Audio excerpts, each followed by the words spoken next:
Baby step 2. Dave Ramsey, right? How come making the budget is not a baby step? Maybe that should be 0 or maybe even 1. I wonder why it's not a step. If anybody else knows that, let me know. Otherwise, I think we should ask Dave. But welcome back. Baby step 2. Baby step 2.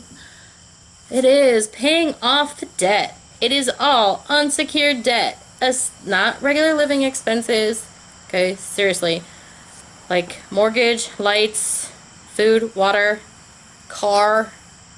Like, well, car payment is going to be in this. But like gasoline, fuel to get back and forth to work.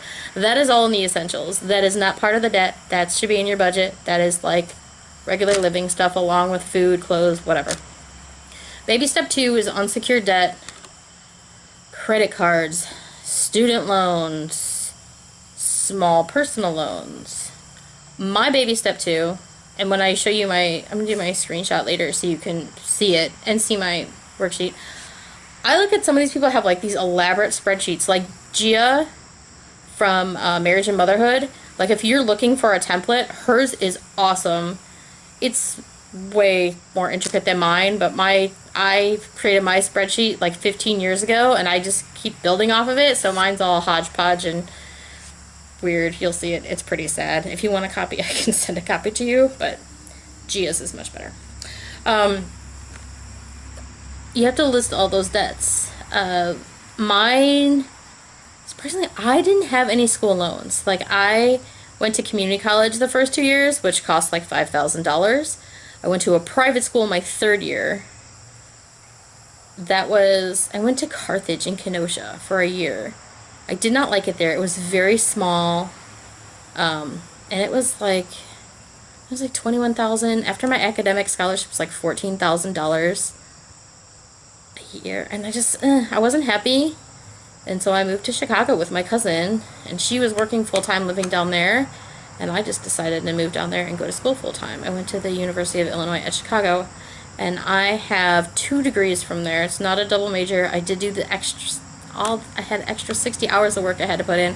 I have degrees in both finance and management. My associate's degree, I have 2 of those. One is in like just general business with an emphasis in accounting, and the other one is an applied associate's degree in health information technology.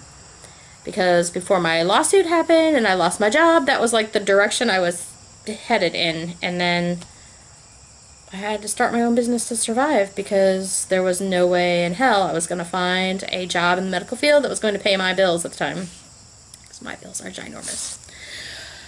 So it was either make my own money or move way down the left in the food chain. I didn't want to do that. So I didn't have any school loans. Like I always had a car note until 2009, I think. No, wait, 2000. My car was in 2003. So yeah, so like 2008, I paid off my car. I still have the same car. So it is. I got it. It's a 2004. I got it in 2003. So it's like 15 years old, I think, this November. I don't know. It was so stupid. I should have never bought that car. I think between my car payment and my rent payment living downtown, what I was making at the time, I had like $75 a week to live off of. Sorry, it was stupid decision. But, you know, I was like, what, 21, 22? Living in the city by myself. Anyway, so my big pile of debt that sent me into this whole debt-free living thing was from the housing collapse in 2008. I lost my job in 2010. The lawsuit that's still in progress. I mean, we have one of the, I think the 2nd or 3rd oldest cases in our county right now. We're still going to court. We actually have a big court date coming up on Friday, which hopefully will start moving things along. But you know, when you're in court with somebody, and if you have somebody who's vindictive enough and hates you enough, they can drag it out apparently 9 years. Who knew? Now I don't even like think about it. Like, I have lawyers that deal with that, and I have him blocked on all social media, phones, email. Like, I don't have to see the mother chucker, so he's just there. I mean, it is costing me money, but I don't know, I think I'd pay the money not to have to deal with them. Anyway, back to baby step 2. List those debts. My debts were credit cards because when the housing collapse and all that, like, no banks were giving personal loans. And the only way I was going to make the money that I needed was to start my own business. And it was something that I already knew how to do. I already had the know-how. I already had potential clients lined up. It was not what I wanted to do. Like, it's not my dream job. But it worked, you know, and sometimes you just do what works, and then you have to find a hobby to make you happy. What's the other things? I had credit card debt. There's like around 100, I want to say just under 115,000. I had one personal loan that was 10,000 at 10% interest. I had another business loan that was at 25,000, which was at like 4% interest on a 4-year balloon. That was fun. And then that was pretty much my unsecured debts. I didn't have any like car payments. We had the mortgage, still have the mortgage, and we have a huge home equity loan. Because my father, his emergency fund was always borrowed money. And you would think after 2008 and all that we've been through that he has learned his lesson. I still think no. And I will explain that in another video because he's got money burning in his pocket that's not even in there. It's like all in his head. It's crazy. So, listed all my debts. All of my debts, like my credit cards, were like, they were all kind of the same. I had a $15,000 one, an $18,000, and then the rest were all like $25,000 a piece. And so there really wasn't a small one to gain momentum. And because we were going through this whole court process, and my dad and his ex-business partner owned a lot of real estate pieces together, that in order to separate those, I mean, there were some that are worth money, that make money, that we wanted to keep. Well, you have to buy those outright. And I'm going to flip through this book here. I'm just looking for credit scores and stuff so I can share them with you. So I knew I was going to have to, I wasn't going to be able to afford them outright. I was going to have to take out some kind of loan, you know, and then with the lawsuit and losing the job, and then having all of this debt, like, we're not looking like very good loan candidates, you know? It's like, I mean, commercial lending is a lot different than personal lending. They don't, like, they look at that, but they were more concerned with other things, like ability to pay and my business's income and stuff like that. They never really said anything about the ability to borrow based on the amount of money or outstanding debt that I had, but my credit score was going to severely affect the rate at which I borrow. So I guess it kind of would get you that way. And I'm trying to think, because way back in the day, all the credit card companies did not put like your credit score on things. That was new. Like, I'm looking here, this is July of 2016. And this book goes all the way back to 2010. It's not on here. Okay, so my dad, and I think when I first started this debt-free journey in January of 2015, his score was at 628. And now this here, which I want to show you, but I don't want to like make you sick here with like turning the camera around, because I only have the one camera I'm working with today. But here, you want to see it? Let's see. So I'm going to cover my address here with my lovely cell phone. And it doesn't show the card number or anything, so we're good. So this, can you see it? Can you see? This was my dad's credit score. It is 730, and this is from August 17th of 2016, so 2 years ago.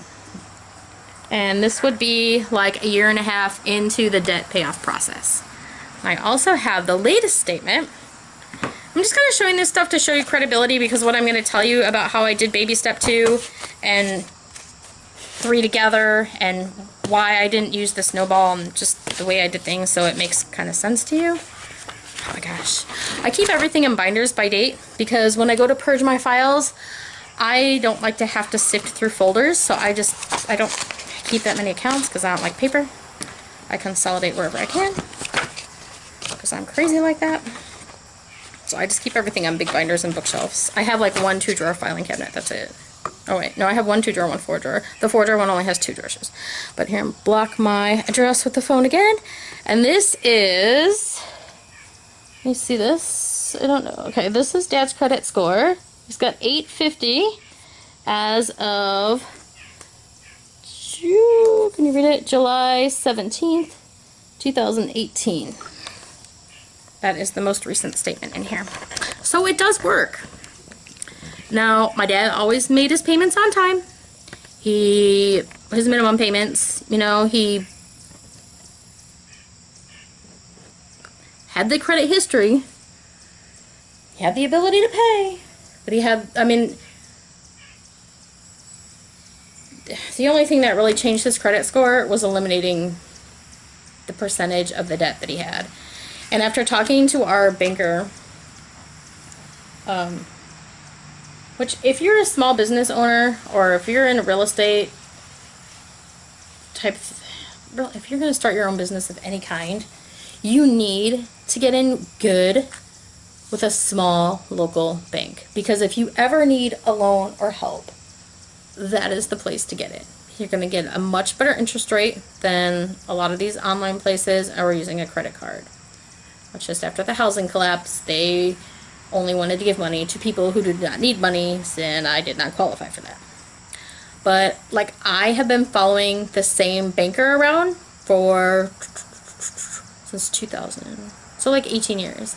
And if he changes banks, I change banks, because we have a rapport and a history, and it's a networking thing, and your connections will save you bucks. Okay, Bill, if you're watching this,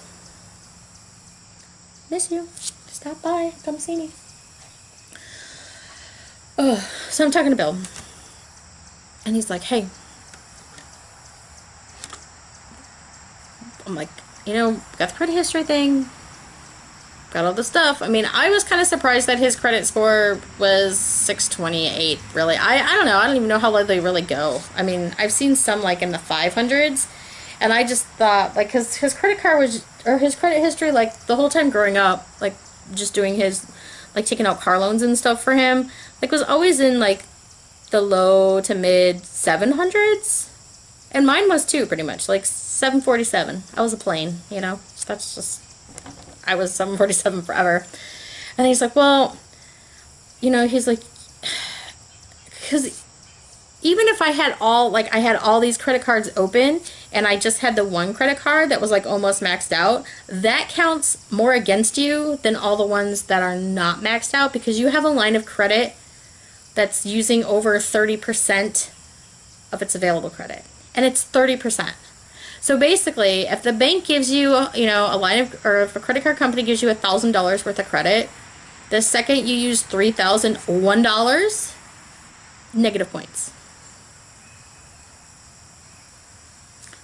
By paying off my credit cards and doing them all to 30%, it is very true.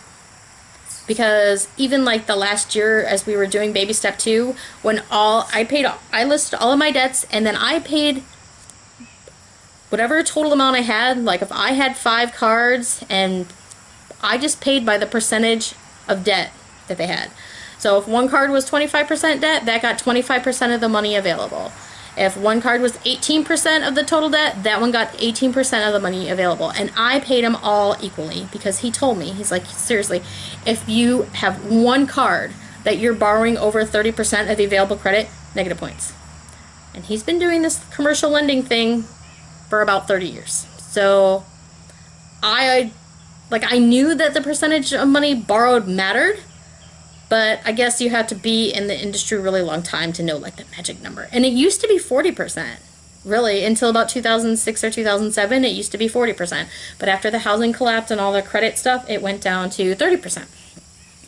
So I just started my baby step 2 with whatever money I had available to pay off debt. After the minimum payments were paid, I divided it equally by the percentage of the total debt that it was.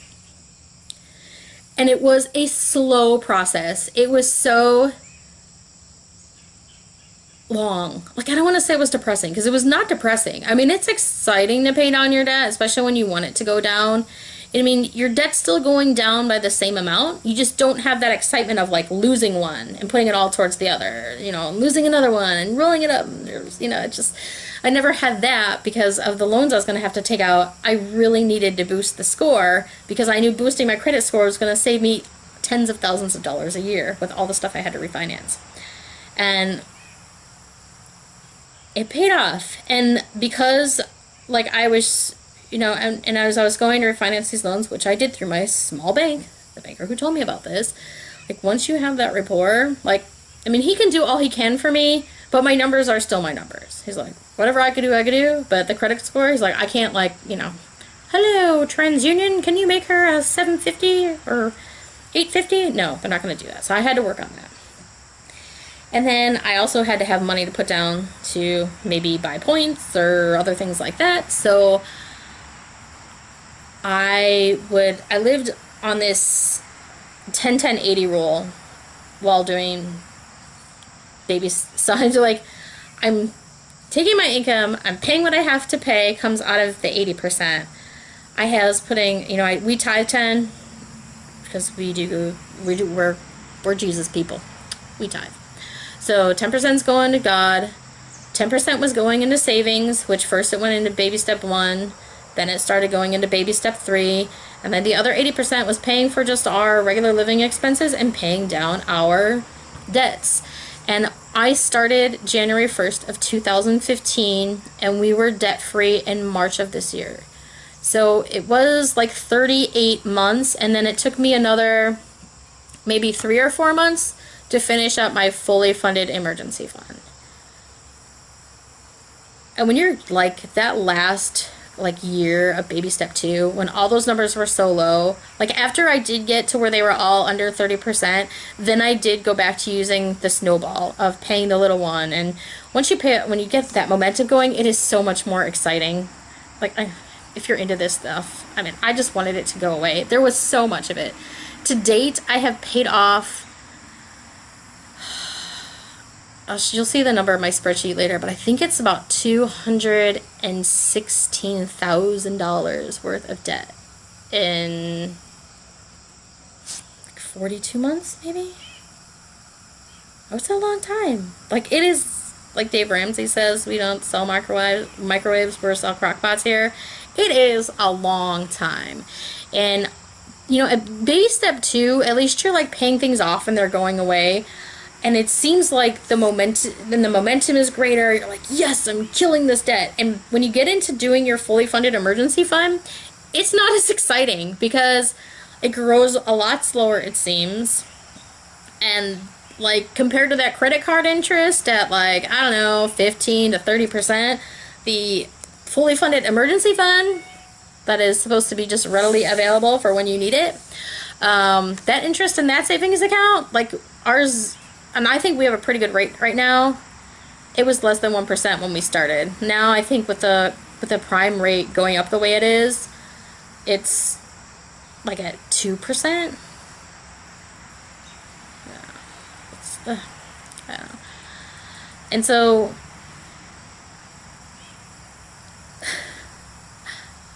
I get really depressed after paying off baby step 2. And I really thought it was because of the like slowdown in momentum and it was entailed in baby step 3. And Chad and I were going to marriage counseling at the time, and we would each go separately, like for a week, and then the next week we would go together. And it's like, you seem down. What's up? I'm like, because I'm like, I try not to be depressed. I mean, life's kind of short. I really do try to find something to laugh at every day. Most of the time it's my kid. She's just funny. I hope I'm not giving her a complex, but she just kills me, right? She's hysterical. And so I gotta tell you, like, because when I was telling him about the debt-free thing, and he must have debt, because he's like, I don't know how someone would do that. That just seems like so overwhelming and so hard to do. I'm like, you know, once you get in like autopilot, it's not that big.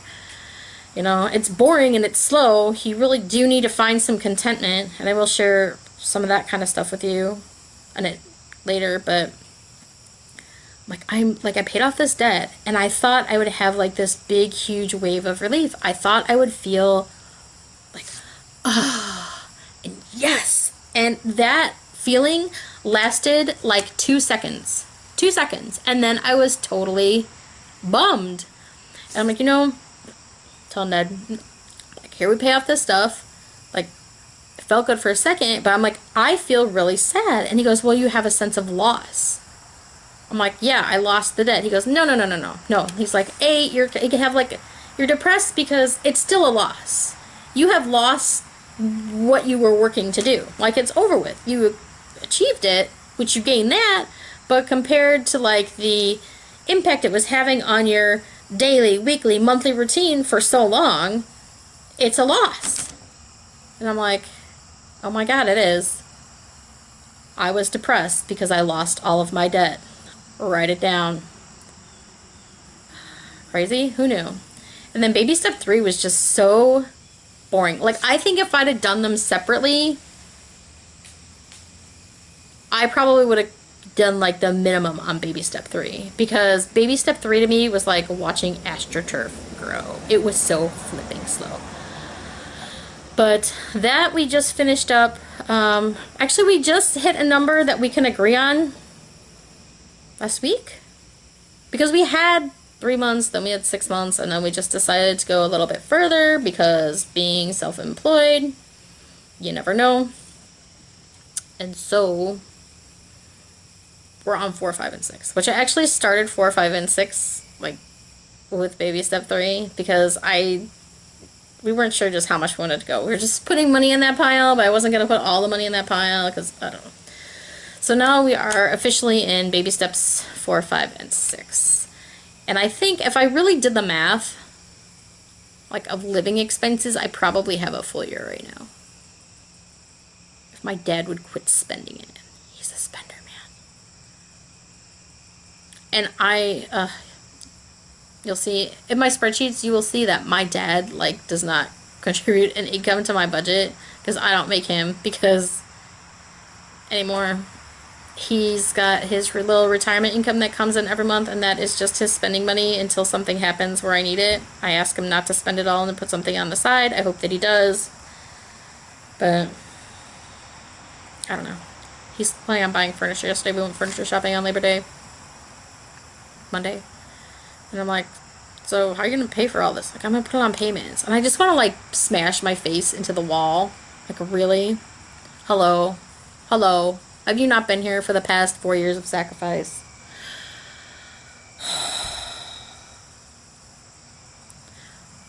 Little does he know, though, that I have a gym emergency fund just for my dad. So he's going to take out the credit for the furniture, and I'm going to pay it off within the first statement. And then I pay all the bills anyway. You won't even know. A gym emergency fund.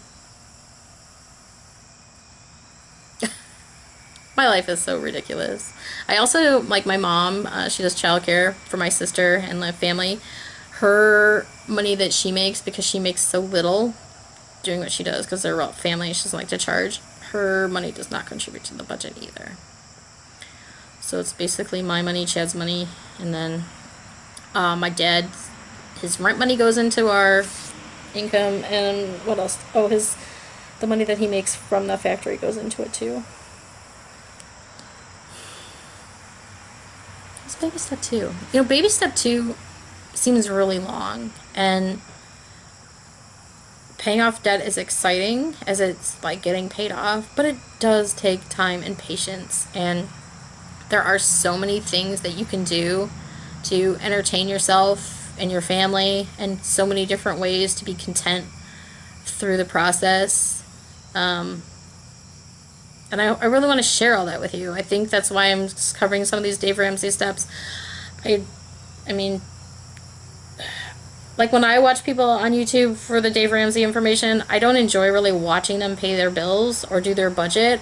I'm more interested in, I mean, some of the budgets are interesting, but I'm more interested in like the things you did to like stay happy and not go insane, and the cheap ways you had fun, and you know, still the ways you lived through paying off the debt, because you have to live and have some fun. Otherwise, you will crack and break, and this will never work for you. So that is most of my baby step 2. And then I'm going to do a second part of this video in a second where we're going to go inside and I'm going to show you my lovely spreadsheet that I have used for the past, I guess since 2004. So 14 years? 15 years? But I'm going to share with you my spreadsheet. And I'm not going to like hide my numbers or any of that. My income's not on there because that's kind of like none of anybody's business really. But my budget stuff is on there, and my debts are on there. My giant home equity loan's on there. That's another one. My gosh, with the way the Fed's like raising the interest rate right now, like I told you in my last video, we've paid off I think $43,000 of the principal, but now the interest is double what it was when we started, even though paying off such a large chunk because the interest rate's going up, you know, and it's just, and that's a lot of the housing collapse when everybody was borrowing on those ARMs with those, you know, variable or fluctuating interest rates when it was just following the prime rates. Like, you can't do that because you don't know what's going to happen. It's just such a risk factor, you know, and when the rate's 0, and that's great, but you know, when all of a sudden you were at 0% and now you're at like 7 or 10% on some of these, like I watched it happen. I saw so many members of my family, like immediate close family, like my parents, brothers and sisters and my cousins, lose their homes and go through these foreclosure things. And my dad's always been the 30-year fixed guy, and we refinanced in 2013, and we do have a 30-year fixed. I think our interest rate's at 3.9%. We've had opportunities to like refinance in that, but I told my dad when I went through this process of helping him with this lawsuit that his debt days are over. Like, he's not going to roll any more home equity loans into mortgages and live that way anymore. He's going to learn to live within his means and save up cash for an emergency fund. He will do it. He's trying, but all his imaginary money still burns holes in his pocket. He's one of those people that like spends their tax return 4 times before they even get it. He doesn't get a tax return anymore. Not a lot of time, but that's how he is. What's up, Chud? Huh? I'm live. I am. What's up, YouTube? Talking about baby step 2.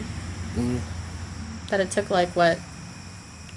36, 38 months, 40 months? And then we just finished baby step 3. So now we're on 4, 5, and 6. Seems like years for sure. It's been 4 years. So how, like, did you feel like unhappy through the process? Like, did you feel financially restricted? Not really. A little bit. Can you talk louder? Not really, a little bit. Like, because you gotta tighten down on, you know, you're just frivolous spending, but sometimes you're broke. Yeah. Sometimes you don't get a pack of gum when you want it. Yeah. But we didn't, you know, and I think ours would have went a lot faster if we'd have cut out more things, but we didn't. Like, you gotta survive. Yeah. So we did not cut our full cable packages. Like, we got rid of all the movie channels and we got Roku and Netflix, but that's a huge savings. Yeah. And you get way better choices. And Amazon Prime, like, we just cut out all of our movie channels and that, and you don't watch the same crap over and over and over again. Oh, I know, because on cable and you pay for the same movie. Yeah. It's on 12 times. This movie's gonna be on 20 times this week. Woohoo! But I'm trying to, like, we just really, a lot of ours was eating out. We didn't eat out. Now we eat out maybe maybe twice a month. Yeah, if we have gift cards. Yeah, and we use gift cards. Like, we went out on Monday when we were furniture shopping, but we still use our credit cards, specifically Discover card for our business, and we can eat out once a month on that alone from just the 1% cash back or whatever it is. Yeah.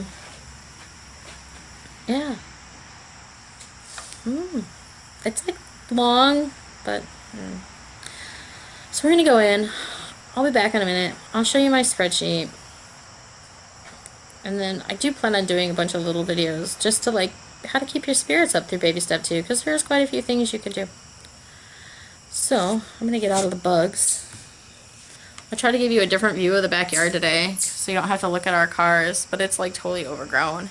It's been raining here for days and days and days and days and days and days and days. Oh, you don't really want to see our garbage pile of trailers, do you? No.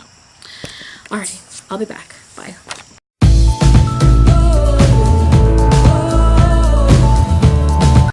Welcome back. I have missed you. I have to do this fast because it is like 2:50 and I have to be back to my warehouse by 3:30 and I have to record this at home in the middle of the day when no one's home so that I can talk.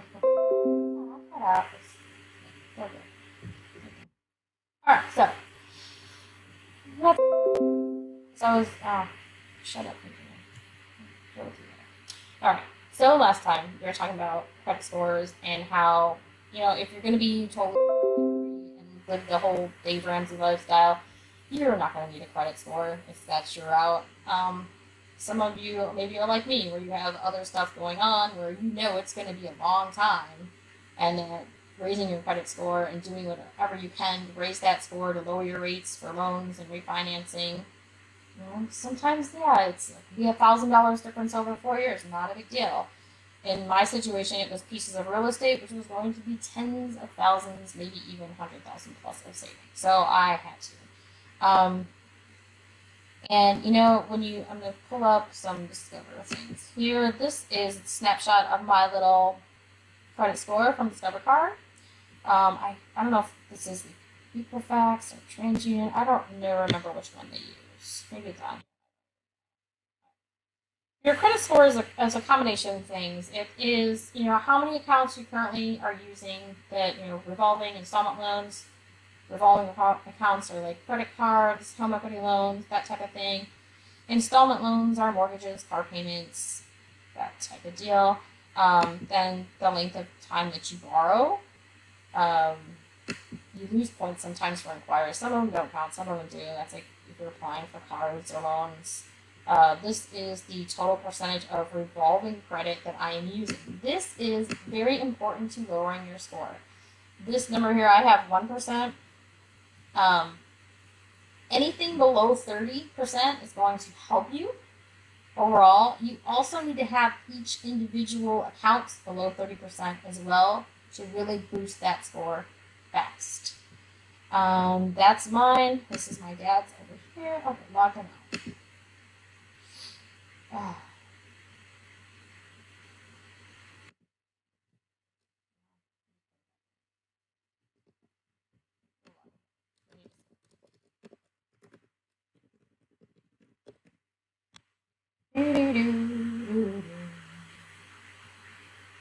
Sure. Let's look at Office Manage. Credit scorecard. It's exciting. Okay, so this is my dad's right now. He has 12 open accounts. 31 years of credit. He's using 6%, below 30 overall, good. Below 30 of each individual card, loan, etc. is even better. And he's 850. He can't go any higher. He's doing good. He started at 628, people, 4 years ago. And he's been at 850 now for over a year and a half. So that's why I had to go back and look at those paper statements you saw earlier, because online here it only goes back a year, and you'll see there's a couple dips. Christmas time right there, I'm sure. But whatever. So let's move on to this is the spreadsheet I made to monitor my credit usage and work on getting my percentage available over 70% in the amount that I was utilizing under 30. I know earlier I kept saying 60. It's not a 60-40 split. It is a 70-30 split. The 70-30 split came more around 2008, 2009. The housing collapse. Before that, it was closer to 40. So I was advised by my banker to have each account utilize under 30% of the total available. So this is just my little hodgepodge spreadsheet. I made it myself. Nothing spectacular. If you want a copy of it, you can email me. It's Jaylee@simplebusinesssimplelife.com, and I can email you a blank piece. And if you want help filling it out, I can help you with that as well. This is just, if we go the columns left to right here, I have the account, That's just the bank or provider. Right here is the last 4 digits. Next column is the credit line. So this is the amount I have available to borrow. This is my total amount I have available to borrow. This is my current balance. So this is what I owe on these cards. As of today, it includes pending transactions. I went to pay this one today and I couldn't pay it because they're not complete yet. That's my, this top one here, we do use credit cards. We don't. We pay them off. Every Monday and Friday, I pay the balance off. This here, we just bought furniture, so I've been paying a couple $1,000s on that. Every day. It's a whole different thing. It's coming out of a sinking fund, but they're only letting me pull out $2,000 a day, so it's just kind of a mess. But we did save for the furniture. We did pay for it in cash. I just put on the Discover card because, hey, it was like $7,000, and that's $70 worth of Discover card rewards, and it's awesome. All right, so the next here, this Discover card is what I use pretty much for our anything related to Peyton's school, extracurricular activities, our miscellaneous ones, haircuts, I don't know, groceries, it all comes out of it. Clothes, it all comes out of this card. And then I actually have a budget over here with different sinking funds where I'll explain this one later, where I just kind of transfer it and pay these. So while it's on a credit card, I am still paying cash. Because I'm just paying it, you know, if I charge it on a Tuesday, I pay it off on a Friday. That's just how I do it. These accounts here are accounts that we are not using anymore. They could use this. And this last one here with a $43 balance, this is our gas card because of the businesses and the amount that we travel. We all share a gas card with BP. We get like little cents off per gallon. It adds up over time. It's great. So next I have the interest rate, which if I was to not pay it in full, this is the interest rate I would be paying on these credit cards. And now you saw my credit score. These have gone down substantially from when they first started, because I think they think it was high, like 30%. It's ridiculous. This is the daily periodic rate, which is the interest rate divided by the amount of days in the billing period. I think I just have it at 30. Oh no, actually I have it at 31. And then this is the amount the interest would be on this open balance if we let it go. I don't really keep track of the minimum monthly payments anymore because I pay it weekly. And this one too, I don't really use this column right now because I pay it weekly. Due date, I don't know if this is accurate. Oh my gosh, 2 years ago, like, I was so obsessed with this sheet.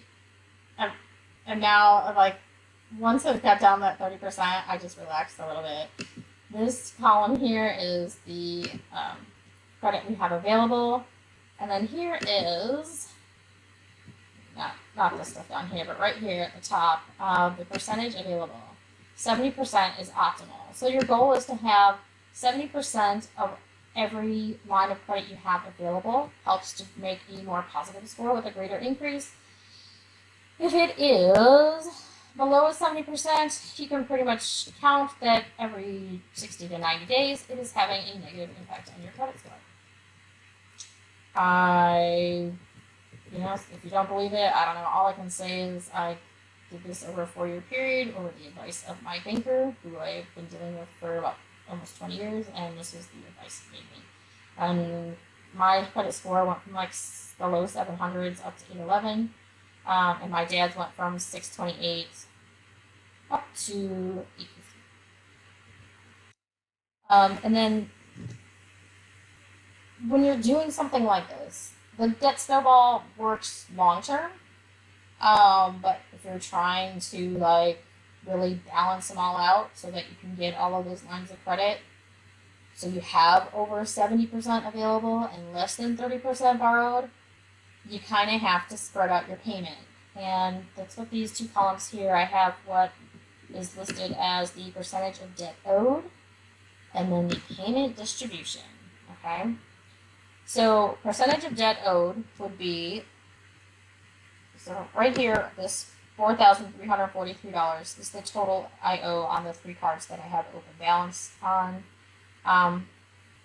This isn't a big deal for me now because they're all I owe less than 30%, and they're not more than, I have more than 70% available. But in the beginning, when all these were like, my percentage available was 5%, and I owed nearly, $25,000 here, and 23 here, and 26 there. I mean, it was very overwhelming. And I put as much as I could towards these payments, but it's like, if you have, if you only have $1,000, how do you divide that up? And I was dividing it up by the percent of the current debt owed. So right here, this 86% comes from this balance on this Discover card, this $3,747 is 86% of the $4,343 owed. So then if I had $300, this card would give 86% of the payment, which is $258.83. So this number here would be the amount I had to put towards it, and it would give me these numbers here going down this column as to how much I should pay towards each one of these bills. And you pay them online, and if you're getting paid weekly or bi-weekly, whenever you have that amount, pay them, because interest compounds and it grows a lot faster than you think. So pay it. Then here it says $300 again. I just like to make sure that these little cells are working properly, that it equals the amount that I have here. And then the percentage of debt owed, I have a double check down here, making sure that it is equal to 100%. I know I'm kind of going fast on this. I don't want to spend forever on it. I mean, this is like, it seems like a little bitty sheet, right? But it was a big helpful tool for me, and I didn't really see anything like this in any of the other budgets and that kind of thing, because most everybody's using the Avalanche or the Snowball, which, if you don't care about your credit score and you're just going to live debt-free and you're not in a big hurry to lower it, raise it, whatever, it doesn't matter. But if you are, this is what I used, and it worked really well for me. And how fast you can pay it off, it just depends on your income. And just sell things, do side jobs. I know like these numbers might seem huge, but remember that we're a multi-generational family, so it's actually like 2 whole families put together. There's a lot of money. There's people on there, like, and I don't care if you have like $1,000 of debt and you paid it off, that's good. Like, yes, encourage everyone to be debt-free. We should do this for our country too. We'd all be a lot happier, because when you owe money and then you lose a job or you don't have income coming in, that sucks. And that's kind of what happens to our current government people. It is so sad. But anyway, no politics today. Down here, I have where it says debt paid off since January of 2015. We did start our debt plan, Snowball, Avalanche, our debt payoff. We started in January of 2015. The credit cards, we do use them now for revolving credit, but they were pretty much paid off. Let's see what you had. That was nice. I think all this has been paid since February or March of this year. So we've been in baby steps 4, 5, and 6 the past 3 months, because I did baby step 3 while I was doing baby step 2. When I get money, I divide it 10, 10, 80. 10 goes into savings, whether that's this starter emergency fund. Once that was done, it just went into the regular emergency fund. Then the rest of the 80% went towards our regular bills, and the rest of that went towards the debt. Can you use Dave Ramsey's plan and not do them together? Sure, go ahead. I had the lawsuit. I knew I had to refinance. I could have to buy points or have money in all these escrow things, and I just wanted to make sure I had it, so I just put that 10%, and it grew really slow. And as the debt went down, I had more money to put towards that, so it kind of balanced out and grew along the way. So right here, let's see, to date, we have paid off $109,957 of credit card debt. It's probably more like 150 or 160, I would guess. Because I do use this account as revolving. So I'm still, or is that debt? Maybe it's not debt, the revolving part. That's just regular expenses that are budgeted for now, but I'm using the credit card to pay for it instead of cash because I get rewards points. I mean, we were able to go out for a whole day, all 5 of us, for dinner, and we went furniture shopping, and it cost us $25 in the tip we left at the restaurant because all the rewards from the Discover cards. Also, if you have a business and you buy a lot online. Hi, I'm back. Apparently that's all we had time for. Duty called. I have 5 online stores. I have to answer my phone 9 to 5:30 Monday through Friday, and on Saturday from noon to 2. If it rings, I have to go because that's what pays my bills. YouTube is just my fun hobby. But I really like it though. But my other job is like very time consuming. I'm actually gonna plan on opening a new store, hopefully before Christmas, because I have a whole line of Christmas decor and stuff that I want to put in it. So anyway, that was all I had on my spreadsheets, and I'm sorry I got cut short like right at the end. If you have any questions on how I do any of that, please email me or put in the comments below, and I am more than happy to answer your questions. You know, there's more than one way to skin a cat, is that what they say? So I'm sure there's other options for what I did out there. That's just what I did. So my banker friend, you know, his suggestions, it worked for me. You know, our scores have been, well, mine's been 811 and my dad's has been 850 now for over a year. And if you ask why don't I have Chad's on there, my husband's, because I don't have access to his credit card, so I can't tell what his score is. And you know, oh yeah, we're almost debt free, and then Chad had the secret credit card debt. I'll put a link to that video down below. I'm over it. We're good. I trust him again. We're cool. No drama here. But I love you. Chad has decided to not be self-employed anymore, and I want to do a video on the steps that he took to kind of to make that decision, and that'll be coming up shortly. If you like this video, please click the thumbs up. Please subscribe to the channel and hit the notification bell for future videos. I will see you soon. Bye.